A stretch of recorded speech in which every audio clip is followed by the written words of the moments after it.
Franklin's World is a production of the Omohundro Institute and is sponsored by the Colonial Williamsburg Foundation. September 12th, 1777.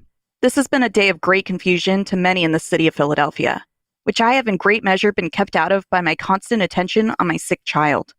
Part of Washington's army has been routed, and have been seen coming into town in great numbers. The particulars of the battle I have not attended to.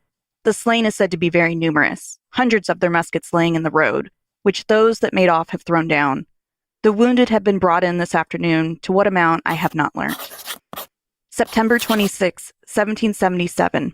Well, here are the English in earnest. About 2,000 or 3,000 came in through 2nd Street, without opposition or interruption. No plundering on the one side or the other. What a satisfaction would it be to our dear absent friends, could they but be informed of it. The British occupation is a very important moment in our study of the American Revolution because it reveals the extent to which people, at least in that region, were not strongly committed either to the revolution or to the empire. And it's because we see the power structure change so drastically. The revolutionaries are in complete control, and then the British are in control, and the revolutionaries are back in control, that we can see these people who for the most part were just taking the path of least resistance. They would mouth revolutionary slogans if the revolutionaries were in control, and they would stop doing that when the British were in control. It helps us realize in this crucial, vulnerable moment the extent to which these people were just trying to get along. They were not partisans for independence. They certainly were not loyalists. And I think that opens our eyes and makes us reconsider the American Revolution generally. In September 1777, just 14 months after the Continental Congress had declared the United States' independence from Great Britain, the British Army captured and occupied Philadelphia, the new nation's capital. In the days between the Continental Army's defeat at the Battle of Brandywine on September 11, 1777, and before the British Army marched into Philadelphia on September 26, Philadelphians experienced fear, chaos, and sometimes hope. Many steadfast revolutionaries fled the city, including members of the Second Continental Congress, while many others who considered themselves to be loyalists began to speak out openly and publicly of their disapproval of the war and of independence. The British capture of Philadelphia bolstered the confidence of loyalists, while at the same time weighed heavily on American revolutionaries. The loss of Philadelphia was such a blow to the revolutionaries' morale that many began to wonder, could the Continental Army and Congress actually see the United States through to victory and independence? In honor of the 4th of July, the day we Americans celebrate and commemorate the United States' birth and founding, we're going to take a couple of episodes to reflect upon how everyday Americans experienced the American Revolution and its war for independence. We'll investigate these experiences by exploring the histories of British-occupied Philadelphia and revolutionary-occupied Yorktown, and how civilians, those left on the home front in both of those areas, experienced the war and its armies. Not only will these 2 episodes allow us to see how the war impacted those who remained at home, they will also allow us to better understand the messy confusion and uncertainty many Americans experienced in between the big battles and events that we can see so cleanly plotted out on our timeline of the American Revolution. So let us begin with Philadelphia and its people, and what the city looked and sounded like by September 1777. So if we're going back to Philadelphia in the 1770s, I think we're going to be struck both by how familiar and how different it is. Philadelphia, even then, is the real city. It's not just a village or a town. It is the largest city in British America, one of the largest cities in the entirety of the British Empire. I'm Aaron Sullivan. I'm a historian of the American Revolution, and I teach history at Rider University. My book is The Disaffected, Britain's Occupation of Philadelphia During the American Revolution. And it is the story of the occupation. We've got, paved sidewalks, broad streets. They have lamps to light the streets at night. A particularly interesting thing about Philadelphia is if you have a modern map, it's going to be remarkably useful to you, even back in the 1770s. The basic grid layout is the same, a real testament to William Penn's planning. Those east-west streets, mostly named after trees, all the same. The north-south streets, numbered by their distance from the water, mostly the same again. Philadelphia was a center of trade in the region. As we all know, as early Americanists, New Jersey never really worked out that well, but it is incredibly good garden land. And so Philadelphia becomes the market hub for East and West Jersey. And so there is an area of the Market Street in Philadelphia called the Jersey Market, where they will bring barges and flatboats over with produce to sell to the people of Philadelphia. This is George Boudreau. George is a historian of 18th century British America and a senior research associate at the McNeil Center for Early American Studies at the University of Pennsylvania. He's also the author and an editor of a few books, including Independence, A Guide to Historic Philadelphia, and a collection of essays called Women in George Washington's World, which he co-edited with Charlene Boyer Lewis. I always think of the level of diversity you would have encountered. If you arrived in Philadelphia, you would have heard a cacophony of voices, and the level of diversity in the accents you would have heard. You would have heard many different languages. You would have heard Algonquin-based languages, German, French, West African, Dutch, among, of course, the English that might have been primarily spoken. My name is Kalela Williams. My primary occupation is I'm the director of writing at Mighty Writers, which is a Philadelphia-based organization that teaches kids to write with clarity. I also work as a historical interpreter. I lead tours around Philadelphia. I lead Black history tours, women's history tours, other historical tours.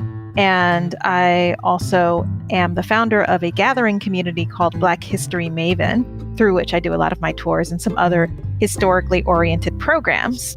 You would have heard different regions reflected in dialects, reflected in accents, Caribbean dialects and accents.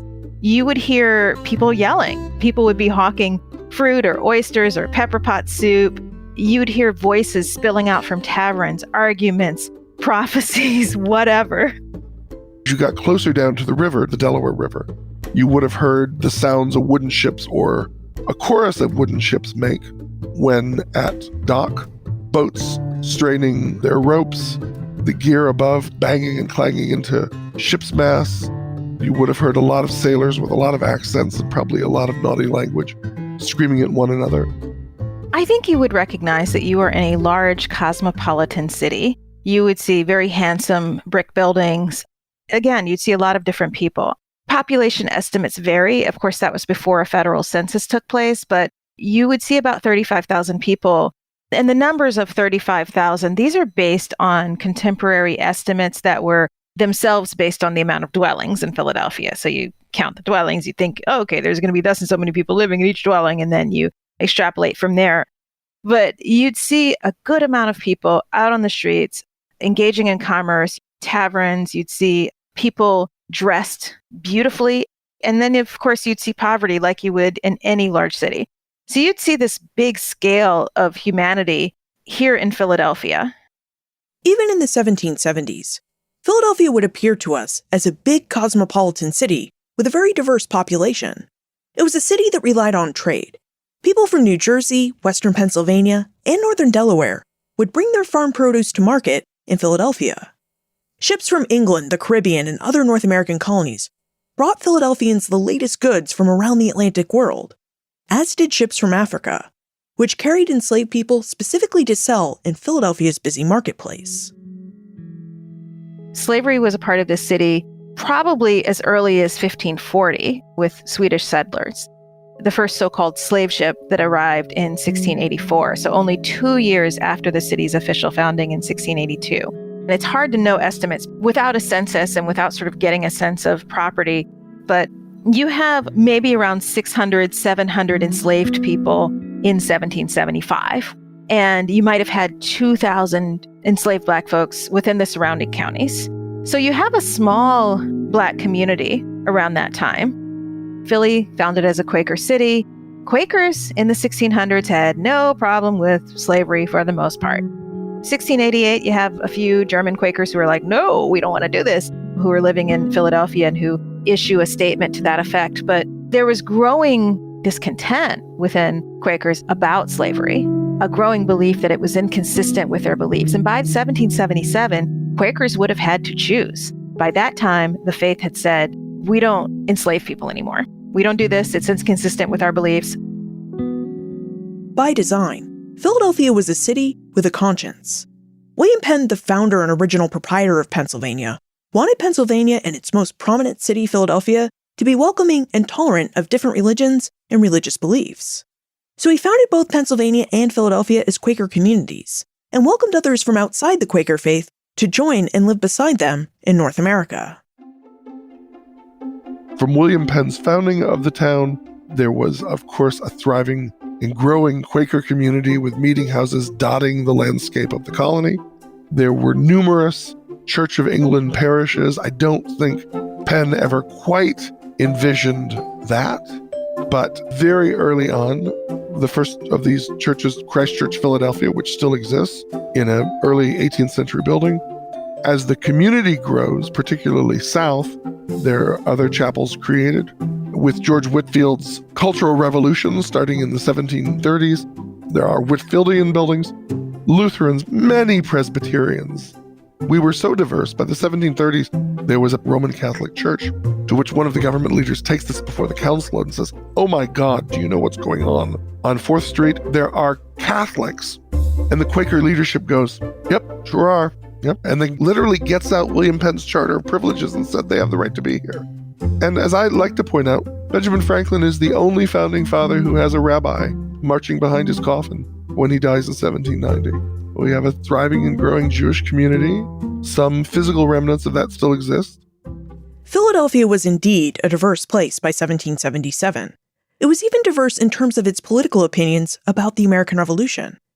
Now, although we tend to think of Philadelphia as a stronghold of revolutionary support and sentiment, that's mostly a reflection of the First and Second Continental Congresses deciding to meet and conduct the business of revolution in Philadelphia. If we were actually able to go back in time and go out and speak with everyday Philadelphians in the mid to late 1770s, we'd find that their sentiments were more complicated and less than enthusiastic about the revolution. Here's Aaron Sullivan. Pennsylvania is not radical and revolutionary the way New England is, but it's a vital site for the Continentals. It's right there in the middle of the colonies. It splits them in half, north to south, the same way Virginia or New York would. Pennsylvania is very disaffected, very slow to take up arms against Britain. And the Continental Congress knows they need Pennsylvania on their side. So setting themselves up in Philadelphia gives them a way to kind of keep an eye on things in this maybe shaky state that does not have a great deal of loyalty toward the revolution at the beginning of the conflict. As Aaron mentioned, geography played an important role in the Continental Congress's choice to conduct its business in Philadelphia. So did the city's size. Pennsylvania is in the middle of the eastern seaboard, and it's the largest city, and it's the city that, of course, could take a big gathering. I ponder walking Duke of Gloucester Street. What if they'd chosen Williamsburg instead, and would there have been enough housing for everybody? We were a city with a lot of taverns where delegates could stay, and it was widely known, and I would imagine that most, I can't prove this, but I would imagine that most of the people who gathered for the First Continental Congress had some connection already. When they got to Philadelphia, they knew how to make it to so-and-so tavern or make it to so-and-so place. And there were a variety of buildings that could house a gathering of all these delegates. Philadelphia is in an interesting spot. It is going to be the de facto capital of the United States because that's where Congress is going to meet. There are definite political advantages to having the seat of revolutionary power in this keystone state. It's a place where all sorts of people can come and express their opinions and be heard. And in many ways, it is a barometer for the country. If you can convince Pennsylvania to go one way or the other, that's a good sign that you can get more people to follow you as well. But Pennsylvania is fractured politically. Western Pennsylvania tends to be more politically radical and more Presbyterian. The counties around Philadelphia tend to be more Quaker and very conservative. And then Philadelphia itself is a study in contrast, a mixture of these things. You have politically radical elements, often among the working class men and women, and that's true of most cities. You have some very conservative elements among the merchants who are tied to the rest of the empire, people who value stability over change. And like most cities, it's a major site of debate. But really, even in Philadelphia, it's easy to overstate people's commitment to these different political ideas. On the ground and away from the work of the Continental Congress, Philadelphia was a disaffected city. To be disaffected meant that you didn't support one side or another. So while there were certainly revolutionaries and loyalists in Philadelphia, it seems a majority of Philadelphians supported neither side. In part, Philadelphians' disaffection stemmed from Philadelphia's Quaker origins. There are lots of pacifists in the state, people who don't want to see war, for one thing. You've got lots of merchants. They're in Philadelphia. Their income is based on continued connections with the British Atlantic world. They don't want to sacrifice that. Unlike many colonies, Pennsylvania has done relatively well economically in the 1760s, 1770s. Lots of people don't want to rock that boat. Philadelphia was, the word that comes to mind is lackluster. Many people didn't see the point. There wasn't almost as much of a point of breaking from Britain in Pennsylvania. Everybody screamed about their liberties, but there wasn't an overwhelming sense of fear of enslaved people and insurrection. So a lot of Philadelphians didn't pursue the idea. They didn't join the band. They were among the disaffected. The constant fear was that we might be attacked from the water. And now a group of guys show up at our state house and declare independency. And there certainly was a third of the population who were saying, great, what a fabulous idea. We're going to be an independent nation now. And there were a lot of people, including our substantial number of pacifistic Quakers and other pacifist sects, who said, what on earth are you thinking? The Pennsylvania Colonial Assembly will never vote to support independence. The closest they come is that they let their delegates to Congress make the decision for themselves. There is never a majority of delegates from Pennsylvania to Congress that votes for independence. It takes the abstention of a couple moderate delegates to let the pro-revolutionary side come up with a plurality of votes for Pennsylvania. So it's very late in the process, and only just barely, that Pennsylvania moves into the independence column. And even then, it's questionable if there really was a majority of the population behind that decision. As Pennsylvanians considered their political stance on the Revolution, the War for Independence raged. On Christmas Day, 1776, George Washington and his Continental Army crossed the Delaware River and attacked the British-German outpost at Trenton, New Jersey. On January 2, 1777, Washington and his men fought and won a battle at Princeton, New Jersey. These surprise victories energized the revolutionaries, while at the same time prompted British military commander-in-chief, General Sir William Howe, to consider how he could draw Washington and his Continental Army out onto the battlefield for a traditional 18th century style military engagement. Now, during the 1777 campaign season, British military strategy was twofold. British General John Burgoyne was tasked with marching an army south from Canada in an effort to cut off troublesome New England from the rest of the colonies, while General Sir William Howe took his army south to Philadelphia. By 1777, Sir William Howe comes up with his own plan of taking Philadelphia. He believes the British have to destroy George Washington's army. Capturing these cities is great, but as long as the Continental Army is still alive, it's going to inspire Americans to resist. George Washington proves very good at running away. Howe's army never really loses a battle to Washington, but he can't get a complete victory against them. So Howe is looking for something that will make George Washington stand and fight, something that he thinks Washington will risk his entire army in order to defend. And Howe decides that Philadelphia is that something, the American capital. Major General Nathaniel Greene of the Continental Army once described Philadelphia and its military importance as thus. Philadelphia is an object of such magnitude, the prejudices of the people in the surrounding states so strong in its favor as to its importance and consequence, the manufactories and supplies for the army so numerous in that city, that the loss of it would so affect the country and the army that very great injury would arise to the common cause of America. Howe believed that given the importance of Philadelphia to the American war effort, that George Washington would commit a majority of his forces to defending the city. Howe also believed that by taking the new United States capital, he would be able to deliver a knockout blow to American morale and perhaps even capture the Continental Congress. Howe hoped Philadelphia would deliver him a great victory, perhaps a final victory over the revolutionaries. So Howe kept his plans for invading Philadelphia a secret. The British invasion of Philadelphia happens in a very roundabout way. The British could have just marched overland across New Jersey from New York. That would have been the quickest way to get there. But it would also make it fairly obvious what they were trying to do. It would have given Washington a great opportunity to draw a line at the Delaware River and try to hold the British off there.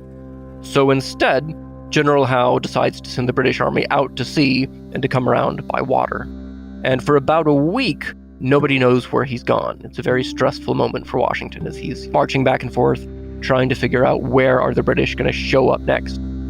Howe and his army of about 15,000 men set sail for the Chesapeake Bay on July 23, 1777. On August 25, they began to make landfall south of Philadelphia near present-day Elkton, Maryland.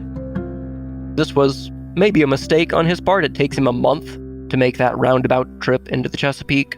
His ships don't have air conditioning. The men are miserable and sick on board. Nearly all the horses die. It was a horrible experience for them. The army ends up landing in Maryland. They have to catch their breath for a while, and then they can finally start marching on to Philadelphia. As Howe's army marched north and east through Maryland, Washington drew his line of defense at Brandywine Creek. The Brandywine runs across southeastern Pennsylvania and northeastern Delaware and is about 26 miles south of Philadelphia.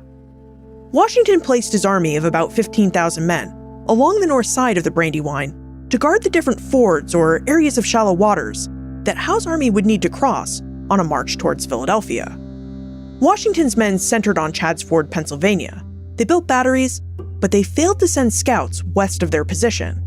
British scouts surveyed Washington's position and opted to split its army in two.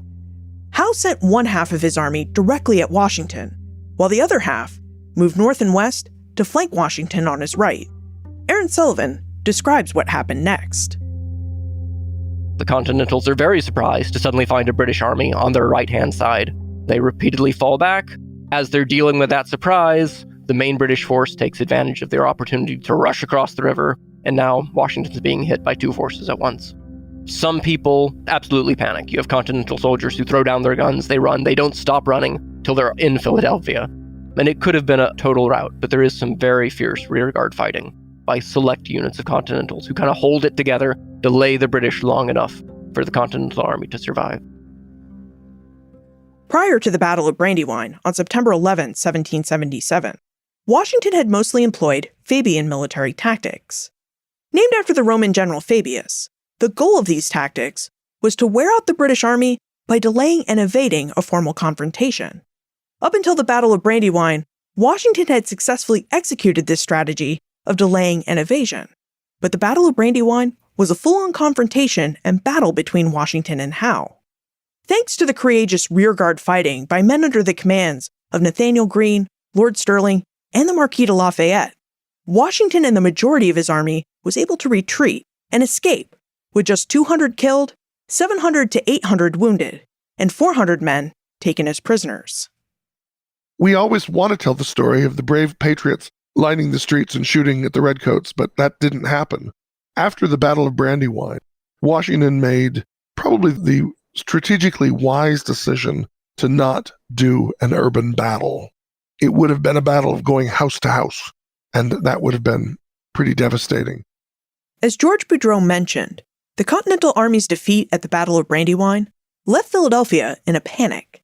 One of the best descriptions we have of this panic comes from a devout Quaker woman named Elizabeth Drinker, who kept a diary for many years before, during, and after the American Revolution. September 12th, 1777. This has been a day of great confusion to many in the city of Philadelphia, which I have in great measure been kept out of by my constant attention on my sick child. Part of Washington's army has been routed, and have been seen coming into town in great numbers. The particulars of the battle I have not attended to. The slain is said to be very numerous, hundreds of their muskets laying in the road, which those that made off have thrown down. The wounded have been brought in this afternoon, to what amount I have not learnt. There's just total chaos in the streets of Philadelphia. They think the British are just about to march into town. Men run up and down the city streets, banging on doors, telling everyone they need to evacuate. Congressmen, Pennsylvania assemblymen, rush out into the streets on their horses and carriages, trying to get out of the city. Unfortunately, in an effort to slow the British down, Continentals have cut ferry lines, they've destroyed bridges, so that just adds to the chaos as people try to find a way out of the city. And by the next day, they figure out the British aren't right on the doorstep, as they feared. You see some embarrassed congressmen come slowly back into town to do business for another few days. Then it's about a week later that the British are actually on the verge of invading the city, and Congress has a more orderly retreat, first out to Lancaster, and then ultimately to York, where they'll settle for most of the occupation. Confusion reigned in Philadelphia in the days following the battle. Although the British did not attack Philadelphia straight away, everyone knew they would march into the city. So Philadelphians had to make a very personal decision, whether to flee the city or whether to remain under a military occupation by the British. What did Philadelphians need to think about and consider as they made this important decision? Our investigation of this subject will continue after we take a quick moment to thank our 4th of July series partner, the Jamestown-Yorktown Foundation. Are you looking for a unique way to further your exploration of early American history? Would you like to take a journey of historic proportions? You should make a trip to Virginia's historic peninsula, where the Jamestown-Yorktown Foundation can help you discover the real people and events of two crucial moments in early American history: the English settlement of Jamestown and the American Revolution. The Jamestown-Yorktown Foundation has 2 living history museums, where you can explore a recreation of the Jamestown settlement and a recreation of a 1770s Yorktown farm and military encampment. And while you're walking around these historic areas, you and your family can interact with historical interpreters who can show you what it was really like to live as one of the first English settlers in North America, or what it was like to live and work as a soldier or civilian at Yorktown. And if you arrive in time to commemorate the 4th of July at the American Revolution Museum at Yorktown, you can take part in its annual Liberty Celebration. The Liberty Celebration salutes the anniversary of the Declaration of Independence with a full day of activities. Activities that include artillery demonstrations, seeing a rare July 1776 broadside of the Declaration of Independence, and programs where you can investigate the challenges faced by the United States' founders and by those for whom the new nation's rights of freedom and liberty did not yet apply. For more information about the Jamestown-Yorktown Foundation, its museums, and its Liberty Celebration, visit benfranklinsworld.com/liberty. That's benfranklinsworld.com/liberty. How did Philadelphians make the decision to stay or flee ahead of the British occupation of their city? When it comes to deciding if you want to be in Philadelphia or be somewhere else during the occupation, there's really 2 issues at stake. It's, do you want to leave? And if you do want to, do you have the practical ability to do so? Anyone, closely involved with the revolutionary government obviously had good reason to leave. They don't want to be arrested for treason by the British. Now, the British Army is at first very generous in saying that they're going to forgive all sorts of revolutionary slights. General Howe offers what he calls a free and general pardon to Americans, even soldiers who have been fighting the British. Everyone really but the upper echelons of the revolution, Howe offers to pardon them, when really the only restriction, he says, is put down your guns, go back home. Not everyone was willing to take that at face value. There's not any evidence that I know of that there was any mass effort to flee. Fleeing is for people with resources. You need money. You need a place to go. You need family members or friends or somebody who can support you while you're, couch surfing, if you will. African Americans, whether free or enslaved, stayed put. If they were enslaved, they might have accompanied their enslavers out of town, or their enslavers might have left them. And actually, there is evidence that some enslavers left their human property. Sally Franklin Bache had just given birth days earlier and had stationed herself inside the Market Street house that her parents had built, and which she had lived in with her mother while her father was away. And Sally later described riding out of town on horseback at a gallop to escape the occupying British forces. To think of the suffering of this young woman storming out of the city after, trying to just protect her dad's stuff must have been physically painful as well as emotionally draining. Continental congressmen and Pennsylvania's revolutionary government officials fled Philadelphia, as did family members of prominent revolutionaries. But not everyone could leave the city, and not everyone wanted to leave. I think for Black folks in particular, it was, okay, what is happening? But also, can I be liberated? My wife is enslaved. Can this free her? Can this free my kids? Can this somehow be a way for me to find my family members again who've been separated by enslavement? So I think that there must have been fear, but among African Americans, there also must have been, how can I improve my lot in life? Curiously, I think from our perspective today, families often left women and children behind to look over the property.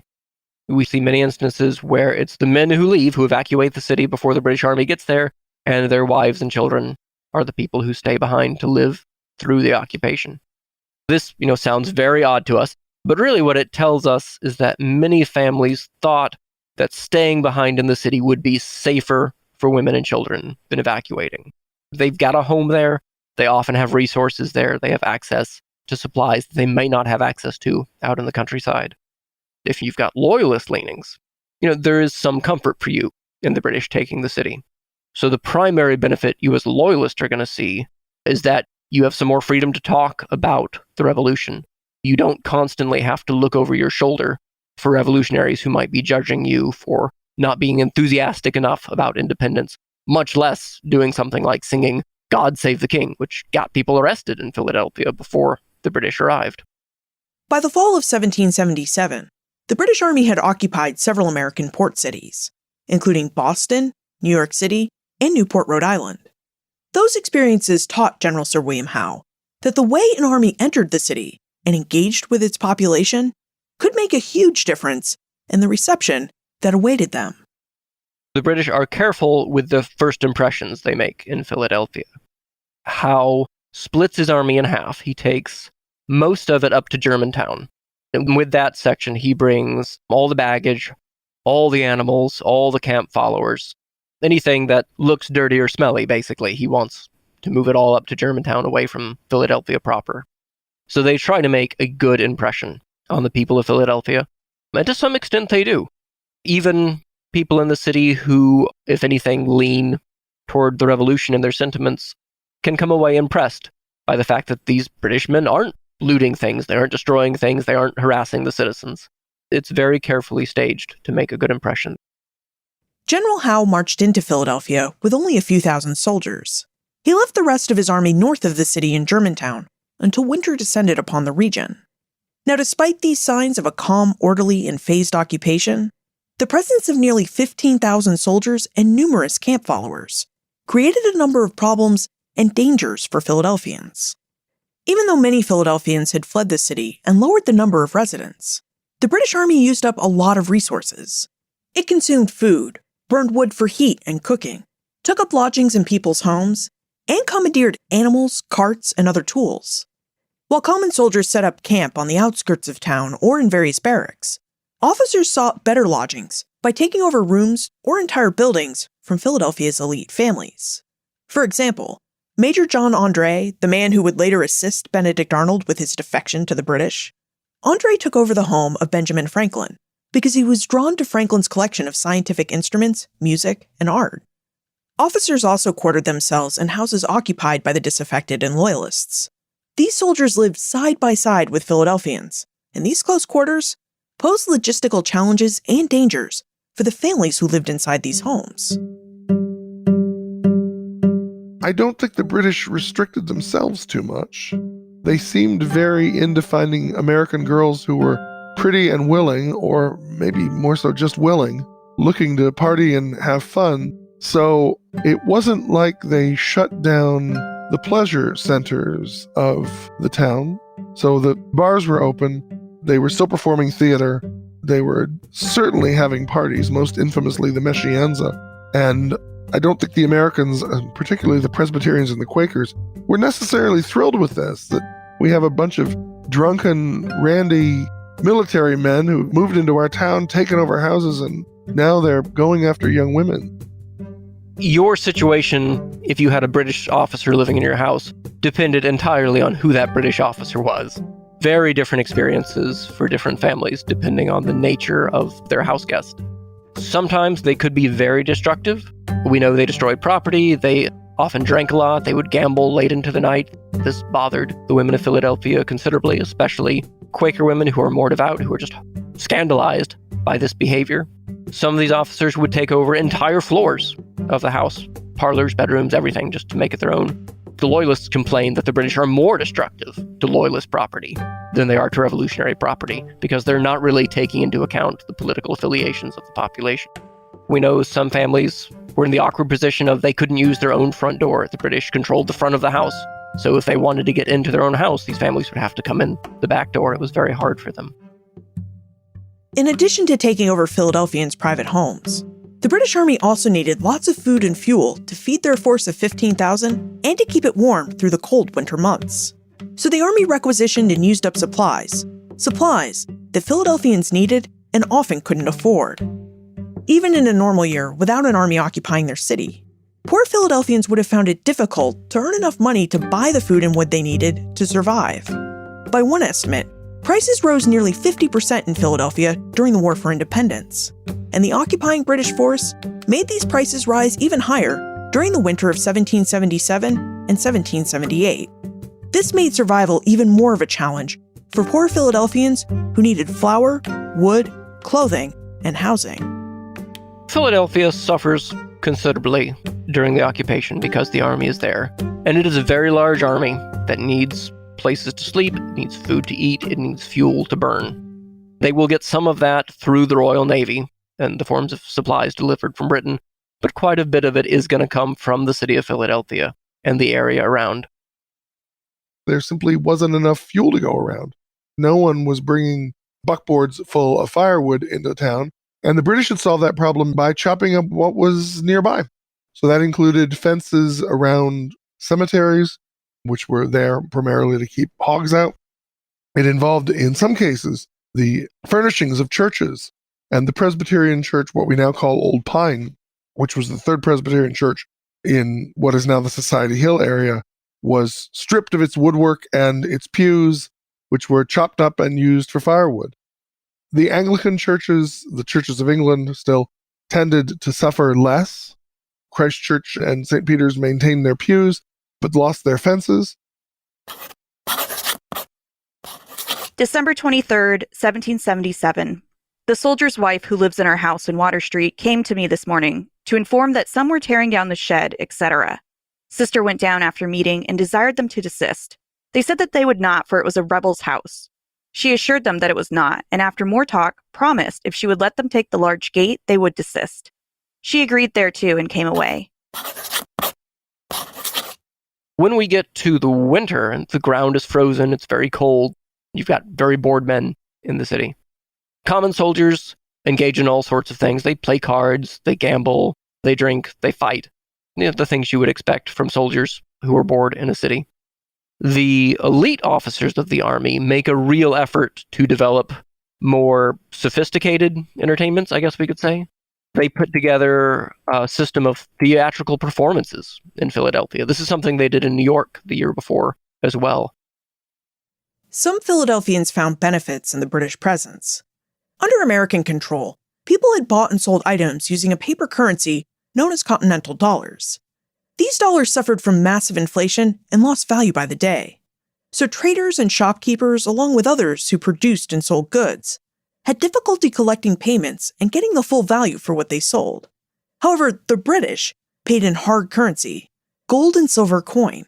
The gold and silver the British introduced into the Philadelphia economy replenished the coffers of dozens of merchants. The British also brought a significant number of free black soldiers to Philadelphia.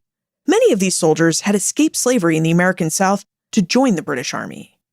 These soldiers stood as living examples for black Philadelphians of what might be possible for them under British rule. Here's Kalila Williams with more.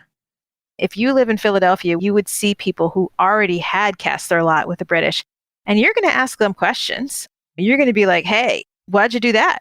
What do you feel like you're gaining? And many of them might have said, oh, I worked on a tobacco plantation, or I was enslaved here, or whatnot. So this was my opportunity to get away from that. And this could be yours too. And even people who are free, anything to weaken the cause of slavery, anything that, as long as there is slavery, your lot as a citizen is affected. When the British marched into Philadelphia in September 1777, General Sir William Howe and other military leaders saw its conquest as part of a grand strategy to defeat the Continental Army and end the American Rebellion. But by early 1778, elements of the war had shifted, causing the British to reconsider their strategy. A few weeks after Howe captured Philadelphia in September 1777, General John Burgoyne lost to the Continental Army at the Battle of Saratoga in New York. The Americans took Burgoyne and 6,000 of his soldiers as prisoners of war. Victory at the Battle of Saratoga gave a boost to the diplomatic efforts of John Adams and Benjamin Franklin in France. And in February 1778, the French agreed to enter the war on behalf of the Americans. Britain is in an awkward situation in 1778. France has signed an alliance with the United States, which means that France is going to be entering the war against Great Britain. And from a British perspective, this is the important turn of events in the war. I think it's hard for us as Americans to realize that from that moment forward, our whole rebellion was no longer the top British priority. France represented a much more powerful opponent and a global threat to British interests. New York City had long been the center of Great Britain's empire in North America. The British Army had used New York as its continental headquarters during and after the 7 Years' War, and many major imperial officials responsible for the colonies lived and worked in New York City. With France's entry into the war, and with its supplies, reinforcements, and administrative officers in New York City, holding Philadelphia seemed to make much less sense to the British. There is just no way Britain can defend New York and Philadelphia and maintain its strength in the West Indies and elsewhere. They decide New York is more strategically important, it's much more defensible, so Philadelphia gets abandoned. With the British Army wintering in both New York City and Philadelphia in the winter of 1777 and 1778, the main part of the Continental Army spent its winter at Valley Forge, located just 20 miles west of Philadelphia. The Continental's winter at Valley Forge proved very challenging. Given eastern Pennsylvania's disaffected leanings and the British Army's ability to pay for goods with hard cash, the American Army had trouble acquiring the food, firewood, and other essential supplies it needed. So by spring 1778, the Continental Army posed little immediate threat to the British occupation of Philadelphia. This gave General Howe time he needed to plan the British retreat from the city. As Howe made his plans, a letter arrived from London. Howe had been relieved of his command. Howe was so beloved by his fellow officers that they decided that before they all quit Philadelphia for good, they would throw Sir William Howe a massive goodbye party, the Meschianza, a formal ball that took place on May 18, 1778. The British press and the British government grow weary of Howe not finishing this war. So they recall him. And then his brother, Admiral Howe, says, well, I'll go too. So officers gather about, I think it's estimated as over 2,000 pounds sterling to throw a massive goodbye celebration for the Howe brothers at a country estate that was owned by one of the members of the Wharton family, a patriot who had fled when the occupation started. The party planner was no less than John André. André was a bon vivant painter, a wooer of young maidens, very romantic visions of what the world used to be like. And he creates this medieval pageant of soldiers and their ladies. He breaks the officers into two teams. They are divided by the color of their costumes. The Meschianza was the most opulent party thrown in America during the war, maybe during the whole of the 18th century. So there is a regatta down the river. There's a 17-gun salute from warships. They have multiple bands playing music throughout the city. There's dancing, they have fireworks, they have a truly enormous feast. Hundreds of people attend this party, a mixture of army officers and the more well-to-do members of Philadelphia society. It's a rare opportunity for some people in Philadelphia to live the sort of high life they would not be allowed to live under the revolutionaries, who were much more strict about this sort of thing. And, here's your chance to go dancing with a British lord or a British knight, people who might never have come to the Americas under normal circumstances. Most memorably in the Meschianza is that you have these officers of the army who dress up as knights, and they joust with one another as if they're at a medieval tournament. It's a major show. There's trumpeters, there's squires in matching uniforms, the whole thing. John André also sought out one more crucial element for the party, a group of young women for the British officers to socialize with. He goes through the city in advance, seeking out these young Philadelphian women who he thinks are the brightest and the most beautiful, and inviting them to take part in this production. To his credit, as best I can tell, is a sincere invitation, and he does get turned down sometimes, and he accepts that. But he does bring in these elite young women of Philadelphia. He dresses them up in robes and turbans and silk, as if they're his view of a sort of exotic oriental woman, someone from Turkey or the Holy Land. So to present this view of these knights, who are British officers, are on crusade, and they're jousting each other there whilst they're on crusade. The British officers and their loyalist allies enjoyed the spectacle, but the Meschianza also alienated many Philadelphians because of its over-the-top display of luxury. Philadelphians, whatever their politics, had suffered a great deal during the winter, and in May, when that party was held, crops had only just been planted, so there was very little fresh produce or food available in the city. So many Philadelphians criticized the Meschianza. They're doing this as the neighborhood is worried about starvation. It's May, so the crops aren't up. You're not going to be seeing corn for months. Other stuff is just maybe starting to sprout. And Andre, he's incredibly tone deaf to the feelings of this Quaker city where people may be starving and their almshouses are full, but he really wants to throw a big party for some departing British noblemen. A lot of people questioned if this was the kind of celebration that was appropriate in the middle of wartime, given the hardships and the suffering going on all around them, maybe especially given the fact that Britain was, at least in Philadelphia, about to be on the retreat. Throwing this party seems kind of inappropriate. The British are really blind to their actual situation in America and are extremely tone deaf to the attitudes of the people who are suffering around them. And that was probably the majority view of citizens in Philadelphia. Even some of the British officers write that this is very awkward for them, and they are highly embarrassed to see the army behaving in this way.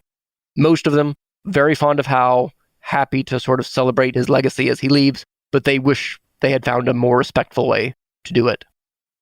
A few weeks after the Meschianza, on June 18, 1778, the British began to march out of Philadelphia. They marched with almost no ceremony. Washington and the Continental Army did not attack them as they departed, and this allowed the entire British force to return to its headquarters in New York City, just 9 months after they had begun their occupation of Philadelphia. It came to an end in June of 1778, and the military history answer to that is, with Franklin securing French support, it was clear that General Clinton could not maintain occupation of the colonial capital and marched his men overland, crossing the river, of course, but overland into Fortress New York, which the British continued to hold until the end of the war. I think Clinton completely understood that they had met an embarrassing end and a complete failure. And while the British were very loud in marching into Philadelphia and bringing in their horses and their cannon and such, that morning they're gone. They're just gone. And how you march 15,000 men out of a city that almost in its entirety is 4 blocks from the same river, it is a village. They were, in essence, sneaking out of town. There is no running battle in the streets to drive them out. The citizens are spared that. They will ship as much baggage as they can via boat down the Delaware River and back up to New York, which is where they're headed. And then they will sort of march out in phases. They want to stage it a little bit so that they can cover their flanks and make sure they don't get attacked along the way, but they don't want to drag it out. They would rather Washington not have any more advance notice than he has to about what their plans are. So they will march out. It's worth noting they will mostly leave the city intact. Not clean, but intact. They don't burn it down. As Aaron Sullivan related, the British left Philadelphia intact, but not clean. The British made a conscious decision not to set fire to the city on their way out, but it would take Philadelphians months to restore their city to the level of order and cleanliness that they'd enjoyed before the occupation.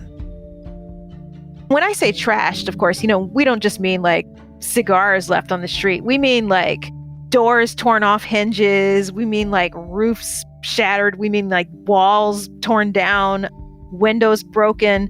So it's not just, somebody with pinchers, not that they had those back then, but somebody with pinchers picking up trash. It's, no, we need to rebuild this house. This house is a trash pit. The British left as a calling card. They burned vessels in the harbor. They burned stockpiles of shipbuilding materials, so you need more. So then you have this need for labor there. And of course, families who are returning are just returning to, houses that have been commandeered. They need more domestic help than they ever had. Philadelphia is in rough shape. It's been extremely crowded there, both humans and animals, for many months.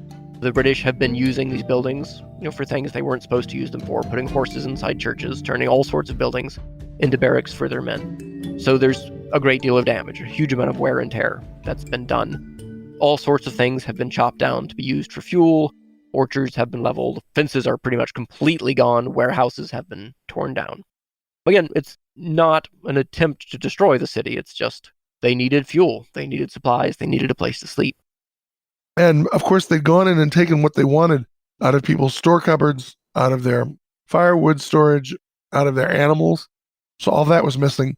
And they made what I perceived to be a very public, damning desecration of public spaces. The State House, now called Independence Hall, of course, had a massive pit dug by its south door where they had thrown corpses and garbage and, one assumes, fecal matter. They had used the upstairs of the tower of the State House, where for a time the Liberty Bell had hung, as a POW space. And at least one man who had been held there recalled having to lie on the floor, literally choking because the British had built a bonfire downstairs on the brick floor at the base of the tower and were almost smoking the men to death. We know that there were about 100 Black pioneers, which was sort of regiment of people, men and women, who were charged with cleaning up the city, et cetera, et cetera. And some of them had been left behind by their enslavers. The severe and substantial damage to public buildings that Kalila Williams, George Boudreau, and Aaron Sullivan mentioned took months to repair. In the meantime, those who had evacuated from Philadelphia ahead of the occupation began to return and take stock of what property had been damaged or even taken by the British. Major John Andre, for example, that mastermind behind the Mesquianza, famously took a number of items from Benjamin Franklin's house on Market Street. Among the items Andre pilfered was a portrait of Franklin that remained in the family of the Earl Grey until the early 20th century, when it was returned to the White House. John Dunlap, Pennsylvania Packet, July 4th, 1778. On Thursday, the 18th ultimo, the British Army, under the command of Sir Henry Clinton, completed their evacuation of this city after having possession of it about 9 months. The indiscriminate destruction of Whig and Tory property to be seen in the neighborhood of the city strongly mark the character of those British savages. They have increased the resentment of their old enemies and turned the hearts of their friends, many who welcomed them into the city and who were deceived and seduced by their specious proclamations followed them with the bitterest execrations. A few citizens, whose conduct and crimes gave them no reason to hope for mercy from their injured countrymen, went off with the British Army. That's how John Dunlap, the printer of the Pennsylvania Packet newspaper, announced his return to Philadelphia in the July 4, 1778 issue. As the printer of the Declaration of Independence, Dunlap was a staunch patriot who had fled to York, Pennsylvania with Congress. On his return, the packet teemed with advertisements seeking lost and missing items, the return of enslaved people who had run away with the British, and news about the alleged atrocities committed by the British Army while they occupied the city. If you look at the newspapers, they're full of all sorts of ads as people try to track down what happened to their property. Has it been destroyed? Has it been taken by the British? Does someone else in the city have it? As they try to announce where their homes are now, where their businesses are located now. The newspapers do help them sort this out. It's a handy thing about Philadelphia and America in general at the time. That's a very literate society. They can use newspapers for that. And then there is the political stress. You've got this situation where Philadelphia has gone from being a colonial capital to the capital of the independent United States, to the headquarters of the British Army, back to the capital of the independent United States. As Philadelphians cleaned up their city and searched for their belongings, they also marked the second anniversary of American independence on July 4, 1778. Here's how Elizabeth Drinker described the occasion. July 4th, 1778. A great fuss this evening, it being the anniversary of independence. Firing of guns, skyrockets, etc. Candles were too scarce and dear for illuminations which perhaps saved some of our windows. A very high headdress was exhibited through the streets this afternoon on a very dirty woman with a mob after her with drums, etc., by way of ridiculing that very foolish fashion. A number of prisoners brought in today, moderate weather. I don't think the occupation of Philadelphia really cracked any part of the American movement towards independence. I don't want to call it an inconvenience because I've just described neighbors killing neighbors, but it isn't like it breaks a great momentum towards breaking with Britain. As George Boudreau revealed, in the long term, the occupation of Philadelphia had only a small impact on the outcome of the war for independence. But for the ordinary people who lived through this experience, their lives had changed in sometimes very dramatic ways. For Black Americans, the occupation and the war opened doors to freedom and possibility. Sometimes this happened by leaving the United States, while in other cases, it happened by remaining.